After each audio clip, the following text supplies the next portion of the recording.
আমার আগে ফসল এবার কেউ ঘরে উঠাইতে পারবে না, আমি সবার আগে ফসল উঠাবো। মিথিগুলো কি করতেছে? লাল ব্যাগের থেকে মোট কইরা কিছু জিনিস জমিতে ছিটাইতেছে আর সেইখান থেকে ধান হয়ে যেতেছে। আরে এ তো মহাজাদু। তার মানে জাদু করে তুমি পয়সা কামাই করবা, আমি গ্রামের মানুষ হইয়া আমি এটার ভাগ বসাবো না, তা তো হয় না। যাই আমার জমিতেও বৃষ্টি কিরে বিথি, কয়দিন আগে তো তোর জমিতে আমি কোনো কিছু দেখলাম না, জমি ছিল একদম খালি, এখন সেই জমিতে একদম পাকা ধান কই থেকে আসলো? কি করছিস কত?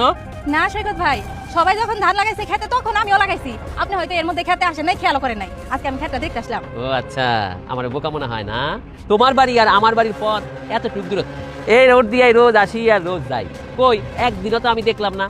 তুমি যদি সবার সাথে ধান লাগায় থাকো তাহলে কি হবে? ধান থেকে প্রথমে চারা হবে, চারা থেকে গাছ হবে, গাছ থেকে নর্মাল ধান হবে, নর্মাল ধান পাইকা তারপরে লিকলিকে একদম পাকা সোনালী ধান হবে।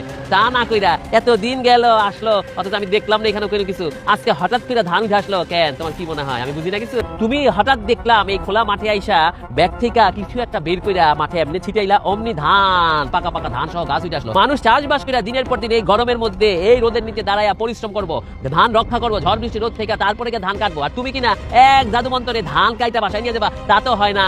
ভাই আপনি যেহেতু সব দেখে ফেলছেন, আপনার কাছে তা লুকানোর কিছু নাই। আসলে এক দরবেশ বাবা আমার অভাব দেখে আমার এই জাদুর ধানগুলা দিছে, আমারে বলছে এই ধানগুলা যদি তুমি ফাঁকা মাঠে ফেলাই দাও তাহলে তৎক্ষণাৎ ধান হয়ে যাবে। আমি এই বীজগুলো ফেলানোর পরই ধান হয়েছে। আপনি কাউরে কই না ভাইয়া না ভালো?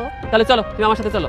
আমার উত্তরের ক্ষেত্রে আমি ব্যস্ততার কারণে কোনো ধান রোপণ করতে পারি না, কোনো সবজি চাষ করতে পারি নাই। তুমি চলো আমার ওইখানে একটু বীজ ছিটাই দিবা, আমারও একটু পাকা ধান হয়ে যাক। চলো ভাই জানেন দরবেশ বাবা কয়ে দিছে যারা অভাবী দরিদ্র, যারা কোনো কিছু করতে পারে না, শুধুমাত্র তারাই পারবে এই ধানের ফসল ফলাইতে। আমি তো অভাবী মানুষ, আমি না হয় ফলাইলাম, কিন্তু আপনার তো কোথাও অভাব নাই, আপনি কিসের জন্য আপনার জমিতে এইগুলো ফলাইবেন? আছে, আমার অভাব আছে। তোমার যেমন ধান হয়েছে, তোমার ধান দেখে আমারও লোভ যাচ্ছে, আমার জমিতেও ধান হবে। তুমি যদি এখন আমার কথা মতো আমার সাথে গিয়া ওই জমিতে ধান না রোপণ করো তাইলে কিন্তু আমি গ্রামবাসী সবাই ডাইকাই না বলে দিব তোমরা কষ্ট করে চাষ করতেছো। আর এই যে বিথি একটু জাদু মন্ত্র দিয়া ধানের ক্ষেত কি করছে, ধানের ক্ষেত বাড়ায় ফেলাইছে। আমি তো দেখো এই গ্রামবাসী কে কোথায় আছে? আচ্ছা ঠিক আছে, চলো তোমার জমিতেও চাষ করে আসি। আমার এই জমিতে তুমি ছিটাও, যত দূর পর্যন্ত যায় অত দূর পর্যন্ত ছিটাও। ভাই শেষবারের মতো আপনার একটা কথা কই, আপনার কিন্তু কোনো অভাব নাই, তারপরেও যদি আপনি এই জাদুর বীজ আপনার জমিতে ফলাইতে চান তাহলে কিন্তু আপনার ক্ষতি হতে পারে। হিংসা করো না, হিংসা করো না। তুমি হিংসা করে বা জাদুর বীজ ছিটাই পারে এটা আমি জানি। তুমি ছিটাও তো ছিটাও, আমার কোনো ক্ষতি হবে না। ঠিক আছে, আপনার কথা মতো আমি ছিটাইতেছি। হে আল্লাহ, এই আগুন কেন? এত আগুন কোথা থেকে আসলো? দাও দাও করে আগুন জ্বলতেছে, যত দূর যায় চোখ যায় আগুন। আরে আগুন তো আমার বাড়ির দিকেও যাইতেছে। কি হলো? এই আগুন নিভাইতে হইব, এই আগুন নিভাইতে হইব। আমি তো ওনার আগেই কইছিলাম নিজে লোভ করা ভালো না, লোভ করলে নিজের ক্ষতি হতে পারে।